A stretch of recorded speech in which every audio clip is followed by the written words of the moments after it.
Pregnant ಆದ ತಕ್ಷಣ ಅದರಲ್ಲೂ ಟ್ವಿನ್ಸ್ ಕ್ಯಾರಿ ಮಾಡಕತ್ತೀವಿ, ಟ್ವಿನ್ ಪ್ರೆಗ್ನೆನ್ಸಿ ಅದ, ಅವಳಿ ಗರ್ಭಧಾರಣೆ ಅದ ಅಂತ ಗೊತ್ತಾದ ತಕ್ಷಣ ಬರುವಂಥ ಮೊದಲನೇ ವಿಚಾರ ಅಥವಾ ಚಿಂತೆ ಅಂತಂದರೆ ಎರಡೂ ಮಕ್ಕಳು ತೂಕ ಚಲೋ ಬರ್ತಾವೋ ಇಲ್ಲೋ ಅಂತಂದು. ಈ ಪ್ರೆಗ್ನೆನ್ಸಿ ಜರ್ನಿಯಲ್ಲಿ ಈ ಚಿಂತೆ ಇದ್ದೇ ಇರ್ತದೆ. ಬಿಕಾಸ್ ಇದು ನನ್ನ ಪರ್ಸ್ನಲ್ ಎಕ್ಸ್ಪೀರಿಯನ್ಸ್ ಇಂದನೂ ಹೇಳ್ತಾ ಇದ್ದೀನಿ. ಪ್ಲಸ್ ನಾನು ನೋಡಿದ್ದೀನಿ ನನ್ನ ಬೇರೆ ಟ್ವಿನ್ ಪ್ರೆಗ್ನೆನ್ಸಿ ವಿಡಿಯೋಸ್ ಕೆಳಗೆ ಕಮೆಂಟ್ ಸೆಕ್ಷನ್ದಾಗ ಅಟ್ಲೀಸ್ಟ್ ಒಂದಾದರೂ ತೂಕದ ರಿಲೇಟೆಡ್ ಕ್ವಶನ್ ಅಥವಾ ಡೌಟ್ ಇದ್ದೇ ಇರ್ತದೆ. ಸೊ ಅದರಿಂದನೇ ಗೊತ್ತಾಯಿತು ಟ್ವಿನ್ಸ್ ಕ್ಯಾರಿ ಮಾಡೋರು ಮಕ್ಕಳು ತೂಕದ ಬಗ್ಗೆ ಎಷ್ಟು ವಿಚಾರ ಮಾಡ್ತಿರ್ತಾರಂತ. ಹಾಗಾಗಿ ಟ್ವಿನ್ಸ್ ಕ್ಯಾರಿ ಮಾಡೋರಿಗೆ ಅಂದರೆ ನಿಮ್ಮ ಅವಳಿ ಗರ್ಭಧಾರಣೆಯಲ್ಲಿ ಮಕ್ಕಳು ತೂಕ ಆರೋಗ್ಯಕರವಾಗಿ ಬರೋಕ್ಕೆ ಏನೆಲ್ಲ ಫಾಲೋ ಮಾಡಬಹುದು ನಮ್ಮ ಪ್ರೆಗ್ನೆನ್ಸಿ ಜರ್ನಿಯಲ್ಲಿ ಅಂತನ್ನೋದನ್ನು ಈ ವಿಡಿಯೋ ಮೂಲಕ ಹೇಳ್ತೀನಿ. ಒಂದು 10 ಟಿಪ್ಸ್ನ ಶೇರ್ ಮಾಡ್ತಾ ಇದ್ದೀನಿ. ಇದು ನಾನು ಕೂಡ ನನ್ನ ಟ್ವಿನ್ ಪ್ರೆಗ್ನೆನ್ಸಿಯಲ್ಲಿ ಫಾಲೋ ಮಾಡಿರುವಂಥದ್ದು. ಅದರಲ್ಲೂ ಮಕ್ಕಳು ತೂಕ ಆರೋಗ್ಯಕರವಾಗಿ ಬರಲಿ ಅಂತಲೇ ಫಾಲೋ ಮಾಡಿರುವಂತಹ ಟಿಪ್ಸ್. ಸೊ ಈ ಟಿಪ್ಸ್ ನಿಮಗೂ ಕೂಡ ಹೆಲ್ಪ್ ಆಗೇ ಆಗ್ತದೆ.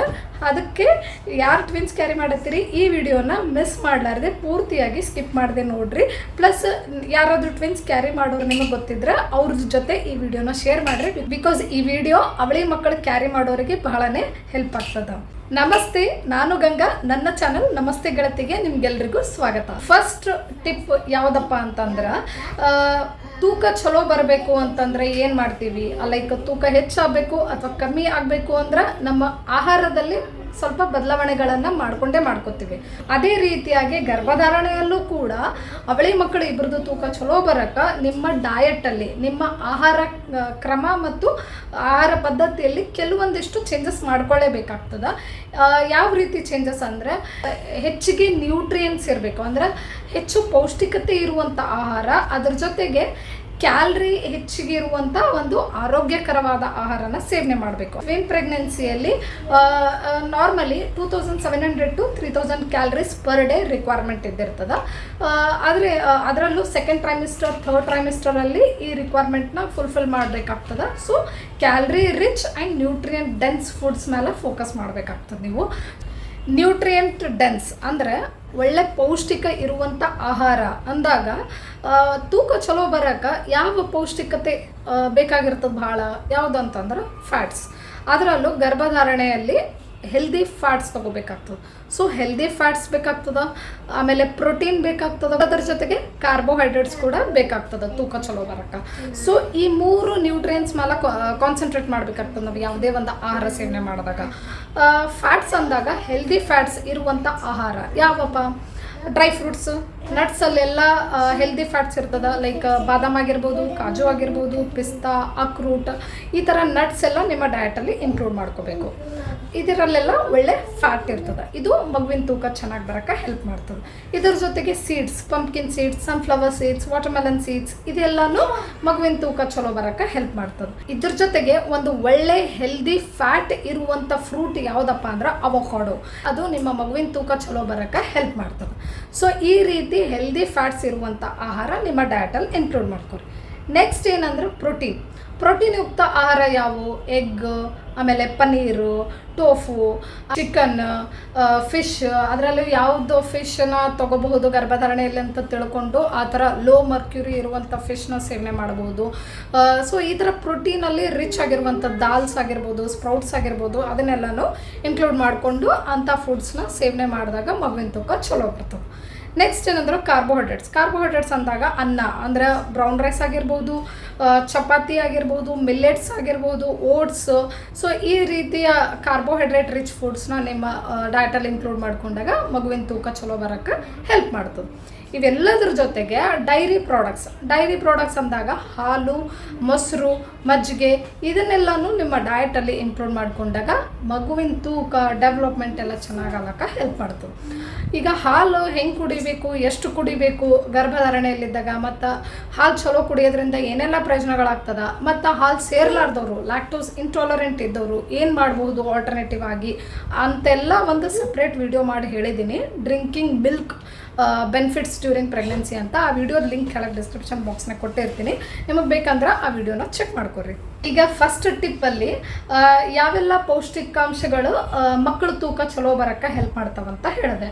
ಮೂವಿಂಗ್ ಆನ್, ನೆಕ್ಸ್ಟ್ ಟಿಪ್ಪಲ್ಲಿ ಯಾವ ಪೌಷ್ಟಿಕಾಂಶದ ಮೇಲೆ ನೀವು ಕಾನ್ಸಂಟ್ರೇಟ್ ಮಾಡಬೇಕು ಅಂದರೆ ಪ್ರಯಾರಿಟೈಸ್ ಮಾಡಬೇಕು, ಯಾವುದಕ್ಕೆ ಭಾಳ ಸ್ವಲ್ಪ ಒತ್ತು ಕೊಟ್ಟು ಆ ಪೌಷ್ಟಿಕಾಂಶನ ನಿಮ್ಮ ಡಯಟಲ್ಲಿ ನಿಮ್ಮ ಆಹಾರದಲ್ಲಿ ಇನ್ಕ್ಲೂಡ್ ಮಾಡ್ಕೋಬೇಕು ಅಂತ ಹೇಳ್ತೀನಿ. ಯಾವ ಪೌಷ್ಟಿಕಾಂಶದ ಮೇಲೆ ಕಾನ್ಸಂಟ್ರೇಟ್ ಮಾಡಬೇಕಂದ್ರೆ ಪ್ರೋಟೀನ್ ಹೆಚ್ಚಿಗೆ ಉಳ್ಳುವಂಥ ಆಹಾರ ನಿಮ್ಮ ಡಯಟಲ್ಲಿ ಪ್ರತಿನಿತ್ಯ ತಪ್ಪಲಾರದೆ ಸೇವನೆ ಮಾಡಬೇಕು. ಪ್ರೋಟೀನ್ ಹೆಚ್ಚಿಗೆ ಉಳ್ಳುವಂಥ ಆಹಾರ ಯಾವುದು? ದಾಲ್ ಆಗಿರ್ಬೋದು, ಬೇಳೆಕಾಳು, ಎಲ್ಲದರಲ್ಲಿ ಪಲ್ಸಸ್ಸಲ್ಲಿ ಪ್ರೋಟೀನ್ ಇರುತ್ತೆ. ಅದಾದ ನಂತರ ಸ್ಪ್ರೌಟ್ಸ್ನು ತೊಗೋಬೋದು, ನಾನ್ ವೆಜ್ ಇದ್ದರೆ ಚಿಕನ್, ಫಿಶ್ ತೊಗೋಬೋದು, ಪನ್ನೀರು, ಟೋಫು. ಸೊ ಈ ರೀತಿ ಪ್ರೋಟೀನ್ ಯುಕ್ತ ಆಹಾರ ಡೈಲಿ ನಿಮ್ಮ ಡಯಟಲ್ಲಿ ಇನ್ಕ್ಲೂಡ್ ಮಾಡ್ಕೊಳ್ಳೋದು ಬಹಳನೇ ಚಲೋ. ಅದರಿಂದ ಎರಡೂ ಮಕ್ಕಳು ತೂಕ ಚಲೋ ಬರೋಕ್ಕೂ ಹೆಲ್ಪ್ ಮಾಡ್ತದೆ, ಆಮೇಲೆ ಮಕ್ಕಳದ್ದು ಡೆವಲಪ್ಮೆಂಟ್ ಕೂಡ ಚೆನ್ನಾಗಿ ಬರೋಕ್ಕೆ ಹೆಲ್ಪ್ ಮಾಡ್ತದೆ. ಸೊ ತಪ್ಪಲಾರದೆ ಪ್ರೋಟೀನ್ ಇರಲೇಬೇಕು ನಿಮ್ಮ ಡಯಟಲ್ಲಿ. ಪ್ರತಿ ಮೀಲ್ ಅಲ್ಲಿ ನೀವು ಚೆಕ್ ಮಾಡಬೇಕು. ಲೈಕ್ ಮುಂಜಾನೆ ಏನು ಬ್ರೇಕ್ಫಾಸ್ಟ್ ಮಾಡ್ತಿರ್ತೀರಿ ಅದರಲ್ಲಿ ಒಂದು ಪೋರ್ಷನ್ ಪ್ರೋಟೀನ್ ಇರಬೇಕು, ಮತ್ತು ಒಂದು ಸ್ವಲ್ಪ ಹೊತ್ತಾದ್ಮೇಲೆ ಏನು ಊಟ ಮಾಡ್ತೀರಿ ಅದರಲ್ಲೂ ಒಂದು ಪೋರ್ಷನ್ ಪ್ರೋಟೀನ್ ಇರಬೇಕು. ಈ ರೀತಿ ಸ್ವಲ್ಪ ಒಂದು ಇಡೀ ದಿನ ಪ್ರೋಟೀನ್ ತೊಗೊಂಡ್ರೆ ಅಂದ್ರೆ ಪ್ರೋಟೀನ್ ರಿಚ್ ಆಗಿರುವಂಥ ಫುಡ್ಸ್ ತೊಗೊಂಡಾಗ ಮಕ್ಕಳು ತೂಕ ಚಲೋ ಬರೋಕ್ಕೆ ಬಹಳನೇ ಸಹಾಯ ಮಾಡ್ತದೆ. ಈಗ ಮೊದಲೆರಡು ಟಿಪ್ನಾಗ ಯಾವೆಲ್ಲ ಪೌಷ್ಟಿಕಾಂಶ ಉಳ್ಳ ಆಹಾರ ತೊಗೊಂಡ್ರೆ ತೂಕ ಚಂದ ಬರ್ತದೆ ಮತ್ತು ಯಾವ ಪೌಷ್ಟಿಕಾಂಶದ ಮೇಲೆ ಕಾನ್ಸಂಟ್ರೇಟ್ ಮಾಡ್ಬೇಕಂತ ಹೇಳಿದೆ. ಈಗ ಸೆಕೆಂಡ್ ಟಿಪ್, ಆಹಾರ ಕ್ರಮ ಯಾವ ಟೈಪ್ ಇರಬೇಕು ಅಂತಂದ್ರೆ ರೆಗ್ಯುಲರ್ ಆಗಿ ಫ್ರೀಕ್ವೆಂಟ್ ಆಗಿ 2 ರಿಂದ 3 ತಾಸು ಬಿಟ್ಟು ಒಂದು ಸ್ವಲ್ಪ ಏನಾದರೂ ತಿಂತಾ ಇರಬೇಕು. ಅಂದರೆ ಒಂದೇ ಸಲಕ್ಕೆ ಹೊಟ್ಟೆ ತುಂಬ ಊಟ ಮಾಡಿಬಿಟ್ಟು ಒಮ್ಮೆ ಒಂದು 3 to 4 hours ಏನೂ ತಿನ್ನಲಾರ್ದ ಗ್ಯಾಪ್ ಮಾಡಿ ಒಮ್ಮೆ ಹಳತನ ಆದಮೇಲೆ ಏನೋ ತಿಂದ್ಬಿಡೋದು, ಆ ರೀತಿ ಮಾಡೋದ್ರಿಂದ ಮಗುವಿನ ತೂಕ ಸರಿಗೆ ಬರಲ್ಲ. ಎವ್ರಿ 2 ತಾಸು 3 ತಾಸಿಗೊಮ್ಮೆ ಸ್ವಲ್ಪ ಆಹಾರ ಸೇವನೆ ಮಾಡ್ತಾ ಇರಬೇಕಾಗ್ತದೆ. ಅದರಿಂದ ಏನಾಗ್ತದೆ, ಮಗುವಿಗೆ ಕರೆಕ್ಟಾಗಿ ನ್ಯೂಟ್ರಿಯೆಂಟ್ಸ್ ಕನ್ಸಿಸ್ಟೆಂಟ್ಲಿ ಸರಬರಾಜು ಆಗ್ತದೆ. ಸೊ ಕನ್ಸಿಸ್ಟೆಂಟ್ಲಿ ಬೇಕಾಗಿರುವಂಥ ಸ್ವಲ್ಪ ನ್ಯೂಟ್ರಿಯೆಂಟ್ಸ್ ಸಿಗ್ತಾ ಹೋದಾಗ ಮಕ್ಕಳ ತೂಕನೂ ಕರೆಕ್ಟಾಗಿ ಬರೋಕ್ಕೆ ಹೆಲ್ಪ್ ಮಾಡ್ತದೆ. ಹಾಗಾಗಿ ಇದ್ರ ಮೇಲೂ ನೀವು ಕಾನ್ಸಂಟ್ರೇಟ್ ಮಾಡಬೇಕಾಗ್ತದೆ. ಏನಂದ್ರೆ ಸ್ಮಾಲ್ ಮೀಲ್ಸ್ ಆಮೇಲೆ ಫ್ರೀಕ್ವೆಂಟಾಗಿ ತೊಗೊತಾ ಇರಬೇಕು. ನಡು ಸ್ನ್ಯಾಕ್ಸ್ನು ಇನ್ಕ್ಲೂಡ್ ಮಾಡ್ಕೋಬೇಕು. ಲೈಕ್ ಮುಂಜಾನೆ ಬ್ರೇಕ್ಫಾಸ್ಟ್ ಆದಾಗ ಸ್ವಲ್ಪ ಹೊತ್ತು 1-2 ತಾಸು ಬಿಟ್ಟು ಮಿಡ್ ಮಾರ್ನಿಂಗ್ ಸ್ನ್ಯಾಕ್ ಥರ ಏನಾದರೂ ಇನ್ಕ್ಲೂಡ್ ಮಾಡ್ಕೋಬೇಕು, ಆರೋಗ್ಯಕರವಾದದ್ದೇ. ಅದಾದಮೇಲೆ ಲಂಚ್, ಅದಾದಮೇಲೆ ಮತ್ತೆ 1-2 ತಾಸು ಆದಮೇಲೆ ಈವ್ನಿಂಗ್ ಸ್ನ್ಯಾಕ್ ಏನಾದರೂ ಇನ್ಕ್ಲೂಡ್ ಮಾಡ್ಕೋಬೇಕು. ಅದಾದಮೇಲೆ ಮತ್ತೆ ಡಿನ್ನರ್. ಈ ಥರ ನೀವು ನಿಮ್ಮ ಆಹಾರ ಕ್ರಮನ ಡಿವೈಡ್ ಮಾಡಿಕೊಂಡು ಕರೆಕ್ಟಾಗಿ ಫಾಲೋ ಮಾಡಿದಾಗ ಮಕ್ಕಳ ತೂಕ ಚಲೋ ಬರ್ತಾವೆ. ಈಗ ನೆಕ್ಸ್ಟ್ ಟಿಪ್, ಹೈಡ್ರೇಷನ್.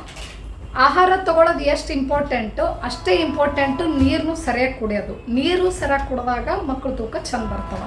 ಯಾಕಂದ್ರೆ ನೀರು ನೀವು ಚಲೋ ಕುಡಿದಾಗ ನೀವು ಕರೆಕ್ಟಾಗಿ ಹೈಡ್ರೇಟೆಡ್ ಆಗಿ ಇಟ್ಕೊಂಡಾಗ ಮಕ್ಕಳು ಸುತ್ತ ಇರೋ ಅಮ್ನಿಟಿಕ್ ಫ್ಲೂಯಿಡ್ ಇರ್ತದಲ್ಲ ಆ ಲೆವೆಲ್ ಕರೆಕ್ಟಾಗಿ ಮೇಂಟೈನ್ ಆಗ್ತದೆ. ಸೊ ಆ ನೀರಿನ ಅಂಶ ಮೇಂಟೈನ್ ಆದಾಗ ಮಕ್ಕಳಿಗೆ ಬೇಕಾಗುವಂಥ ನ್ಯೂಟ್ರಿಯೆಂಟ್ಸು, ಮಕ್ಕಳಿಗೆ ಏನು ಬ್ಲಡ್ ಸಪ್ಲೈ ಆಗಬೇಕಲ್ಲ ಅದೆಲ್ಲ ಕರೆಕ್ಟಾಗಿ ಆಗ್ತದೆ. ಸೊ ಅದೆಲ್ಲ ಕರೆಕ್ಟ್ ಆದಾಗ ಮಕ್ಕಳ ತೂಕನೂ ಚಲೋ ಆಗ್ತದೆ, ಮಕ್ಕಳ ಡೆವಲಪ್ಮೆಂಟ್ನು ಚಲೋ ಆಗ್ತದೆ. So it is very important to keep yourself well hydrated. Next tip, ಆಹಾರ ಆಯಿತು, ಹೈಡ್ರೇಷನ್ನು ಆಯಿತು. ಈಗ ಪ್ರೆಗ್ನೆನ್ಸಿಯಲ್ಲಿ ವೆರಿ ಇಂಪಾರ್ಟೆಂಟ್ ಯಾವುದು? ಡಾಕ್ಟ್ರ್ ಕೊಟ್ಟಿರೋ ಸಪ್ಲಿಮೆಂಟ್ಸ್ ತೊಗೊಳೋದು. ಸೊ ಡಾಕ್ಟ್ರ್ ಅವಾಗ ಏನು ಸಪ್ಲಿಮೆಂಟ್ಸ್ ಪ್ರಿಸ್ಕ್ರೈಬ್ ಮಾಡಿರ್ತಾರೆ, ಐರನ್ ಸಪ್ಲಿಮೆಂಟ್ಸ್ ಆಗಿರ್ಬೋದು, ಒಟ್ಟು ಪ್ರೀನ್ಯಾಟಲ್ ಸಪ್ಲಿಮೆಂಟ್ಸ್ ಎಲ್ಲ ಪ್ರಿಸ್ಕ್ರೈಬ್ ಮಾಡಿರ್ತಾರೆ. ಅವನು ತಪ್ಪಲಾರದೆ ಪ್ರತಿನಿತ್ಯ ಅವ್ರು ಹೇಳಿರೋ ಟೈಮಿಗೆ ತೊಗೊಳ್ಳೋದು ಭಾಳ ಇಂಪಾರ್ಟೆಂಟ್ ಆಗ್ತದೆ. ಲೈಕ್ ಐರನ್ ಟ್ಯಾಬ್ಲೆಟಿಂದ ಮಗುವಿಗೆ ಆಕ್ಸಿಜನ್ ಸಪ್ಲೈ ಚಲೋ ಆಗ್ತದೆ. ಫೋಲಿಕ್ ಆ್ಯಸಿಡಿಂದ ಮಗುವಿಂದ ನ್ಯೂರಲ್ ಟ್ಯೂಬ್ ಡಿಫೆಕ್ಟ್ ಆಗ್ಲಾರ್ದಂಗೆ ನೋಡ್ಕೋತದೆ. ಮತ್ತು ನಿಮ್ಮ ದೇಹಕ್ಕೆ ಬೇಕಾಗಿರುವಂಥ ಕ್ಯಾಲ್ಶಿಯಮ್ ಆಗಿರ್ಬೋದು ಮತ್ತು ಮಲ್ಟಿ ವೈಟಮಿನ್ಸ್ ಎಲ್ಲ ಏನು ಬೇಕಾಗಿರ್ತದೆ ಅವಾಗ ಅದೆಲ್ಲ ಕರೆಕ್ಟಾಗಿ ಪೂರೈಕೆ ಮಾಡ್ತವೆ. ಒಂದು ದಿನಕ್ಕೆ ಎಷ್ಟು ಬೇಕು ಆ ಡೋಸ್ನ ಕರೆಕ್ಟಾಗಿ ಈ ಸಪ್ಲಿಮೆಂಟ್ಸ್ ಪ್ರೊವೈಡ್ ಮಾಡ್ತಾವೆ. ಅದರಿಂದ ಮಕ್ಕಳಿಗೆ ಯಾವುದೇ ಒಂದು ನ್ಯೂಟ್ರಿಯೆಂಟ್ಸಿಂದ ಕಡಿಮೆ ಬೀಳಲ್ಲ, ಅವಾಗ ಮಕ್ಕಳದು ತೂಕ ಚಲೋ ಬರೋಕ್ಕೆ ಹೆಲ್ಪ್ ಮಾಡ್ತದೆ. ಈಗ next tip, rest and sleep. ಯಾರೇ ಬೇಕಾದರೂ ನೀವು ಟ್ವಿನ್ಸ್ ಕ್ಯಾರಿ ಮಾಡೋರಿಗೆ ಕೇಳ್ಬೋದು, ಅವರಿಗೆ ರೆಸ್ಟಿನ ಅವಶ್ಯಕತೆ ಭಾಳ ಇರ್ತದೆ. Their body demands more rest. ಭಾಳ ನನಗೂ ಹಾಗೆ ಆಗ್ತಿತ್ತು, ಭಾಳ ನಿದ್ದೆ ಬರ್ತಿತ್ತು, ಜಲ್ದಿನೇ ಸುಸ್ತು ಆಯಾಸ ಆಗ್ತಿತ್ತು. ಸೊ ಇದೆಲ್ಲ ಟ್ವಿನ್ಸ್ ಕ್ಯಾರಿ ಮಾಡೋರು ಅನುಭವಿಸ್ತಿರ್ತಾರೆ. ಹಾಗಾಗಿ ಟೈಮಿಗೆ ಪ್ರಾಪರಾಗಿ ರೆಸ್ಟ್ ತೊಗೊಳೋದು, ಆಮೇಲೆ ನಿದ್ದೆ ಕೂಡ ಚೆನ್ನಾಗಿ ಮಾಡೋದು ಭಾಳನೇ ಇಂಪಾರ್ಟೆಂಟ್ ಆಗ್ತದೆ ಮಕ್ಕಳು ತೂಕ ಚಲೋ ಬರೋಕ್ಕೆ. ಬಿಕಾಸ್ ನೀವು ರೆಸ್ಟ್ ಮಾಡಿದಾಗ, ಚಲೋ ಹೊತ್ನಾಗ ನಿದ್ದೆ ಮಾಡಿದಾಗ ಅವಾಗೆ ಮಕ್ಕಳಿಬ್ಬರಿಗೂ ಬ್ಲಡ್ ಫ್ಲೋ ಎಲ್ಲ ಪ್ಲಾಸೆಂಟಲ್ ಬ್ಲಡ್ ಫ್ಲೋ ಎಲ್ಲ ಚಲೋ ಆಗ್ತದೆ. ಸೊ ಬ್ಲಡ್ ಫ್ಲೋ ಎಲ್ಲ ಚಲೋ ಆದಾಗ ಅದು ಮಕ್ಕಳದು ಗ್ರೋತ್ ಡೆವಲಪ್ಮೆಂಟ್ನು ಚಲೋ ಆಗ್ತದೆ. ಈಗ ನೆಕ್ಸ್ಟ್ ಟಿಪ್, ಜೆಂಟಲ್ ಆದ ವ್ಯಾಯಾಮ ಮಾಡೋದು ಪ್ರತಿನಿತ್ಯ. ಈ ವ್ಯಾಯಾಮ ಮಾಡೋದು ಮಕ್ಕಳು ತೂಕಕ್ಕೆ ಹೆಂಗೆ ಸಂಬಂಧ ಆಗ್ತದ, ಅದು ಹೆಂಗೆ ಮಕ್ಕಳು ತೂಕ ಹೆಚ್ಚು ಮಾಡುವಲ್ಲಿ ಸಹಾಯ ಮಾಡ್ತದೆ ಅಂತ ನೀವು ಕೇಳ್ಬೋದು. ಎಸ್, ಆಬ್ವಿಯಸ್ಲಿ ಆಫ್ಕೋರ್ಸ್ ಅದು ಸಹಾಯ ಮಾಡ್ತದೆ ಜೆಂಟಲ್ ಆದ ಕೆಲವೊಂದಿಷ್ಟು ವ್ಯಾಯಾಮ ಮಾಡಿದಾಗ. ಬಟ್ ಈಗ ಪ್ರೆಗ್ನೆನ್ಸಿಯಲ್ಲಿ ಹಾರ್ಡ್ ಕೋರ್ ವ್ಯಾಯಾಮ ಮಾಡೋಕ್ಕೆ ಆಗಂಗಿಲ್ಲ. ಅದಕ್ಕೆ ನಿಮ್ಮ ಡಾಕ್ಟರ್ ಹತ್ರ ಕೇಳಿಬಿಟ್ಟು ಲೈಟ್ ಆದ ಒಂದು ಎಕ್ಸಸೈಸ್ ಅಂದರೆ ಯೋಗ, ಆ ರೀತಿಯಾದ ಲೈಟ್ ಆಗಿರುವಂಥದ್ದನ್ನು ನೀವು ಮಾಡಬಹುದು. ಅದು ನಿಮ್ಮ ಡಾಕ್ಟರಿಗೆ ಕೇಳಿಬಿಟ್ಟು ಅವ್ರ ಪರ್ಮಿಷನ್ ತೊಗೊಂಡ್ಬಿಟ್ಟು ಮಾಡಿರಿ. ಅವ್ರ ಪರ್ಮಿಷನ್ ಇರಲಾರ್ದೆ ಏನೂ ಯೋಗ ಅಥವಾ ಎಕ್ಸಸೈಸ್ ಮಾಡೋಕ್ಕೆ ಹೋಗಬೇಡ್ರಿ. ವಾಕಿಂಗ್ ಈಸ್ ಆಲ್ಸೋ ಒಂದು ಬೆಸ್ಟ್ ಎಕ್ಸಸೈಸ್ ಅಂತಲೇ ಹೇಳ್ಬೋದು. ಸೊ ನೀವು ಒಂದು ಸ್ವಲ್ಪ ವಾಕದು ಮಾಡಿದಾಗ ಏನಾಗ್ತದೆ, ಬ್ಲಡ್ ಸರ್ಕ್ಯುಲೇಷನ್ ಎಲ್ಲ ಚಲೋ ಆಗ್ತದೆ. ಆ ಬ್ಲಡ್ ಸರ್ಕ್ಯುಲೇಷನ್ ಚಂದ ಆದಾಗ ಏನಾಗ್ತದೆ, ನಾವೇನೇ ಒಂದು ಆಹಾರ ಸೇವನೆ ಮಾಡಿರ್ತೀವಲ್ಲ, ಸೊ ಬ್ಲಡ್ಡಲ್ಲಿ ಅದ್ರ ನ್ಯೂಟ್ರಿಯೆಂಟ್ಸ್ ಹೋಗಿರ್ತದಲ್ಲ, ಅದೆಲ್ಲ ನ್ಯೂಟ್ರಿಯೆಂಟ್ಸ್ ಕರೆಕ್ಟಾಗಿ ಸಪ್ಲೈ ಆಗ್ತದೆ ಮಗುವಿಗೆ. ಬಿಕಾಸ್ ನಾವು ವಾಕ್ ಮಾಡತ್ತೀವಿ, ಮೆಟಬಾಲಿಸಮ್ ಚಲೋ ಆಗ್ಲತ್ತದ, ಬ್ಲಡ್ ಸರ್ಕ್ಯುಲೇಷನ್ ಚಲೋ ಆಗ್ಲತ್ತದ. ಸೊ ಮಕ್ಕಳಿಬ್ಬರಿಗೂ ಎಲ್ಲ ನ್ಯೂಟ್ರಿಯೆಂಟ್ಸ್ನು ಕರೆಕ್ಟಾಗಿ ಪ್ರೊವೈಡ್ ಆಗ್ತದೆ. ಅದಕ್ಕೆ ಜೆಂಟಲ್ ಆದ ಒಂದು ವ್ಯಾಯಾಮ ಅಥವಾ ವಾಕಿಂಗ್ ಮಾಡೋದನ್ನು ಸೂಕ್ತ. ಬಟ್ ಏನೇ ಮಾಡೋದಿದ್ರು ಡಾಕ್ಟರ್ ಪರ್ಮಿಷನ್ ತೊಗೊಂಡು ಮಾಡಿರಿ. ನೆಕ್ಸ್ಟ್ ಟಿಪ್, ನಿಮ್ಮ ಮಕ್ಕಳದು ಗ್ರೋತ್ನ ಕರೆಕ್ಟಾಗಿ ಪ್ರತಿ ಸಲ ಸ್ಕ್ಯಾನ್ ಹೋದಾಗ ಮಾನಿಟರ್ ಮಾಡ್ತಾ ಇರ್ರಿ, ಟ್ರ್ಯಾಕ್ ಮಾಡ್ತಾ ಇರ್ರಿ. ಯಾಕಂದರೆ ಎವ್ರಿ ಟೈಮ್ ನೀವು ಸ್ಕ್ಯಾನ್ ಹೋದಾಗ ಸ್ಕ್ಯಾನ್ ರಿಪೋರ್ಟಲ್ಲಿ ಮಕ್ಕಳಿಬ್ಬರದು ಹಾರ್ಟ್ ಬೀಟು ಅಂದರೆ ಹಾರ್ಟ್ ರೇಟು ಪ್ಲಸ್ ಮಕ್ಕಳ ತೂಕ ಎಲ್ಲ ಬರೆದಿರ್ತಾರೆ. ಸೊ ಬಂದುಬಿಟ್ಟು ಮಕ್ಕಳ ತೂಕ ಹೆಂಗೆ ಬಂದವ, ಎರಡು ಮಕ್ಕಳದು ಕರೆಕ್ಟಾಗಿ ಬರಕತ್ತದವೋ ಇಲ್ಲೋ ತೂಕ, ಅಂದರೆ ಆ ಮಂತಿಗೆ ತಕ್ಕಂಗೆ ಮಗುವಿನ ತೂಕ ಬಂದದೋ ಇಲ್ಲೋ ಅಂತ ಚೆಕ್ ಮಾಡ್ತಾ ಇರಬೇಕು. ಈ ರೀತಿ ನಾನು ಮಾಡ್ತಾ ಇರ್ತಿದ್ದೆ. ಪ್ರತಿ ಸಲನೂ ಸ್ಕ್ಯಾನ್ ಹೋಗಿ ಬಂದಮೇಲೆ ನಾನು ಯಾವ ಮಂತಲ್ಲಿ ಇರ್ತಿದ್ದೆ ಮತ್ತು ಆ ಮಂತಿಗೆ ತಕ್ಕಂಗೆ ಮಕ್ಕಳು ತೂಕ ಬಂದದೋ ಇಲ್ಲೋ ಅಂತ ಟ್ರ್ಯಾಕ್ ಮಾಡ್ತಾ ಇರ್ತಿದ್ದೆ. ಇದು ಭಾಳನೇ ಹೆಲ್ಪ್ ಆಗ್ತದೆ ನಿಮಗೆ. ಯಾಕಂದ್ರೆ ಇವಾಗ ಡೆಲಿವರಿ ಡೇಟ್ ಹತ್ರ ಬರ್ತಾ ಇತ್ತು ಅಂತಂದಾಗ, ಈಗ 9th ಮಂತಲ್ಲಿ ಡೆಲಿವರಿ ಇತ್ತು, 8th ಮಂತಲ್ಲಿ ಸ್ಕ್ಯಾನ್ ಹೋಗಿದ್ರಿ ಅಂದಾಗ ಅವಾಗ ಅಲ್ಲೇ ನಿಮಗೆ ತೂಕ ಗೊತ್ತಾಗ್ತದೆ, ಮಕ್ಕಳ ತೂಕ ಎಷ್ಟದ ಅಂತ. ಸೊ ಆಗ ತೂಕ ಗೊತ್ತಾದಾಗ ನೀವೇನು ಮಾಡ್ಬೋದು ಅಂದರೆ, ಮನೆಗೆ ಬಂದಮೇಲೆ ಸ್ವಲ್ಪ ನಿಮ್ಮ ಡಯಟಲ್ಲಿ ಚೇಂಜಸ್ ಮಾಡ್ಕೋಬಹುದು ಮಕ್ಕಳು ತೂಕ ಚಲೋ ಬರೋಕ್ಕೆ. ಯಾವ ರೀತಿ ಚೇಂಜಸ್ ಅಂದ್ರೆ ನಾನು ಹೇಳಿದೆ, ಫಸ್ಟ್ ಟಿಪ್ಪಲ್ಲೇ ಹೇಳಿದ್ದೀನಿ, nutrient dense calorie rich foods ತೊಗೋರಿ ಅಂತ. ಅಂದ್ರೆ ಲೈಕ್ ಪ್ರೋಟೀನ್ ಮೇಲೆ, ಹೆಲ್ದಿ ಫ್ಯಾಟ್ಸ್ ಮೇಲೆಲ್ಲ ಕಾನ್ಸಂಟ್ರೇಟ್ ಮಾಡಿ ಆ ರೀತಿ ನಿಮ್ಮ ಡಯಟಲ್ಲಿ ಅದನ್ನು ಹೆಚ್ಚಿಗೆ ಇನ್ಕ್ಲೂಡ್ ಮಾಡ್ಕೊಂಡಾಗ ಮಕ್ಕಳ ತೂಕ ಎರಡು ಚಲೋ ಬರ್ತವೆ. ಸೊ ಇದು ಭಾಳನೇ ಹೆಲ್ಪ್ ಆಗ್ತದೆ ಪ್ರತಿ ಸಲ ಸ್ಕ್ಯಾನ್ ಹೋಗಿ ಬಂದಾಗ ಮಕ್ಕಳದ್ದು ಇಬ್ಬರದು ಗ್ರೋತನ್ನು ಟ್ರ್ಯಾಕ್ ಮಾಡೋದು. ನೆಕ್ಸ್ಟ್ ಟಿಪ್ ಯಾವುದಂದ್ರೆ, ಜಂಕ್ ಫುಡ್ನ ಅವಾಯ್ಡ್ ಮಾಡಿರಿ, ಪ್ರಾಸೆಸ್ಡ್ ಫುಡ್ಸ್ನ ಅವಾಯ್ಡ್ ಮಾಡಿರಿ, ಶುಗರ್ ಫುಡ್ಸ್ನ ಆದಷ್ಟು ಮಿನಿಮೈಸ್ ಮಾಡಿರಿ, ಫ್ರೈಡ್ ಫುಡ್ಸ್ನೂ ಅವಾಯ್ಡ್ ಮಾಡಿರಿ, ಮತ್ತು ಎಂಟಿ ಕ್ಯಾಲರೀಸ್ ಅಂದರೆ ಆ ಆಹಾರ ಏನೋ ತೊಗೋತೀರಿ ಬಟ್ ಅದರಲ್ಲಿರೋ ಕ್ಯಾಲರಿಯಿಂದ ನಿಮಗೇನು ಎನರ್ಜಿ ಸಿಗ್ತಾ ಇಲ್ಲ, ಪೌಷ್ಟಿಕತೆ ಸಿಗ್ತಾ ಇಲ್ಲ ಅಂತ ಆಹಾರ ಅಂದರೆ ಯೂಶ್ವಲಿ ಜಂಕ್. ಕ್ಯಾಲರೀಸ್ ಇರ್ತದೆ, ಕ್ಯಾಲರಿ ರಿಚ್ ಇರ್ತದೆ, ಬಟ್ ನ್ಯೂಟ್ರಿಯೆಂಟ್ ಡೆನ್ಸ್ ಇರಲ್ಲ. ಸೊ ಅದರಲ್ಲಿ ಏನೂ ನ್ಯೂಟ್ರಿಯೆಂಟ್ಸ್ ಇರೋಂಗಿಲ್ಲ ಅಂತ ಕರೆದಿರುವಂಥ ಪದಾರ್ಥಗಳೇ ಆಗಿರ್ಬೋದು, ಹೆಚ್ಚಿಗೆ ಶುಗರ್ ಇರುವಂಥ ಆಹಾರಗಳಾಗಿರ್ಬೋದು, ಅಂಥದ್ದೆಲ್ಲ ತೊಗೊಂಡಾಗ ಅದು ಏನಾಗ್ತದೆ, ನಿಮ್ಗೆ ಉಲ್ಟಾ ಎಫೆಕ್ಟ್ ಮಾಡ್ತದೆ. ಉಲ್ಟಾ ಯಾವ ರೀತಿ ಎಫೆಕ್ಟ್ ಮಾಡ್ತದೆ ಅಂದ್ರೆ, ಮಕ್ಕಳು ತೂಕ ಏನೋ ಬರೋಕೆ ಹೋಗೋಕೆ ಅದು ಹೆಲ್ಪ್ ಮಾಡಲ್ಲ, ಉಲ್ಟಾ ನಿಮ್ಮ ತೂಕ ಹೆಚ್ಚಿಗೆ ಮಾಡ್ತದೆ. ಅದು ತಾಯಿ ಆಗುವಳ ತೂಕ ಹೆಚ್ಚಿಗೆ ಮಾಡ್ತದೆ. ಸೊ ತಾಯಿ ಆಗುವಳ ತೂಕ ಹೆಚ್ಚಾದಾಗ ಮಕ್ಕಳಿಗಂತೂ ಏನೂ ನ್ಯೂಟ್ರಿಯೆಂಟ್ಸು ಹೋಗಂಗಿಲ್ಲ, ಅವ್ರದ್ದು ಇಮ್ಯುನಿಟಿನೂ ಬರಲ್ಲ, ಅವ್ರ ತೂಕನೂ ಬರಲ್ಲ, ಬೆಳವಣಿಗೆನೂ ಕರೆಕ್ಟ್ ಆಗಲ್ಲ. ಬಟ್ ತಾಯಿ ಆಗೋಳಿಗೂ ಕಾಂಪ್ಲಿಕೇಶನ್ಸ್, ಅವಳು ತೂಕ ಹೆಚ್ಚಿಗೆ ಆಗ್ಲತ್ತದ ಮತ್ತು ಅವಳಿಗೆ ಬೇರೆ ರೀತಿಯಾದ ಕಾಂಪ್ಲಿಕೇಶನ್ಸು ಬರೋ ಸಾಧ್ಯತೆ ಆಗ್ತದೆ, ಡಯಾಬಿಟೀಸ್ ಆಗಿರ್ಬೋದು, BP ಆಗಿರ್ಬೋದು. ಸೊ ಹಾಗಾಗಿ it's best to avoid junk foods. Next last but not least, ಭಾಳ ಇಗ್ನೋರೇಬಲ್ ಪಾರ್ಟ್ ಅಂತಲೇ ಹೇಳ್ಬೋದು, ಬಟ್ ವೆರಿ ಇಂಪಾರ್ಟೆಂಟ್ ಯಾವುದಂದ್ರೆ ಸ್ಟ್ರೆಸ್. ಆದಷ್ಟು ಒತ್ತಡ ತೊಗೊಳೋದನ್ನು ಕಡಿಮೆ ಮಾಡಿರಿ, ಆದಷ್ಟು ಕಾಮ್ ಆಗಿರ್ರಿ, ಪಾಸಿಟಿವ್ ಆಗಿರ್ರಿ. ಬಿಕಾಸ್ ಅವಾಗ ಭಾಳನೇ ಮೂಡ್ ಸ್ವಿಂಗ್ಸ್ ಆಗ್ತಿರ್ತದೆ, ಮೈಂಡೆಲ್ಲ ಫ್ಲಕ್ಚುಯೇಷನ್ಸ್ ಎಲ್ಲ ಜಾಸ್ತಿ ಇದಿರ್ತದೆ. ಹಾಗಾಗಿ ಒತ್ತಡ ಆಗೋದು ಸಹಜ. ಹೆಂಗೆ ಡೆಲಿವರಿ ಡೇಟ್ ಹತ್ತಿರ ಬರ್ತಿರ್ತದೆ ಅವಾಗ ಮತ್ತೆ ನಾರ್ಮಲ್ ಡೆಲಿವರಿ ಆಗ್ತದೋ, ಸಿಸರಿನ್ ಆಗ್ತದೋ ಅಂತ ಏನೇನೋ ಒಂದು ಹತ್ತತ್ತು ವಿಚಾರ ಬರ್ತಿರ್ತಾವೆ. ಸೊ ಆದಷ್ಟು ಇವೆಲ್ಲ ವಿಚಾರಗಳಿಗೆ ಕಡಿವಾಣ ಹಾಕಿ ಪಾಸಿಟಿವ್ ಆಗಿರ್ರಿ, ಕಾಮ್ ಆಗಿರ್ರಿ. ಬಿಕಾಸ್ ಇದು ಡೈರೆಕ್ಟಾಗಿ ನಿಮ್ಮ ಮಕ್ಕಳ ತೂಕಕ್ಕೆ ಎಫೆಕ್ಟ್ ಮಾಡ್ತದೆ. ಮಕ್ಕಳ ತೂಕಕ್ಕೆ ಯಾವ ರೀತಿ ಎಫೆಕ್ಟ್ ಮಾಡ್ತದೆ ಅಂದರೆ, ನೀವು ಒತ್ತಡ ತೊಗೊಂಡಾಗ ಎರಡು ಮಕ್ಕಳಿಗೆ ಬ್ಲಡ್ ಫ್ಲೋ ಆಗೋದು ರಿಸ್ಟ್ರಿಕ್ಟ್ ಆಗ್ತದೆ. ಅಂದ್ರೆ ಕರೆಕ್ಟಾಗಿ ಪ್ರಾಪರಾಗಿ ಬ್ಲಡ್ ಫ್ಲೋ ಆಗಲ್ಲ. ಹಾಗಾಗಿ ಅವ್ರ ಬ್ಲಡ್ ಫ್ಲೋ ಚಲೋ ಆಗಲಿಲ್ಲ ಅಂದರೆ ಮಕ್ಕಳು ಗ್ರೋತ್ ಡೆವಲಪ್ಮೆಂಟು ಸರಿ ಇರಲ್ಲ.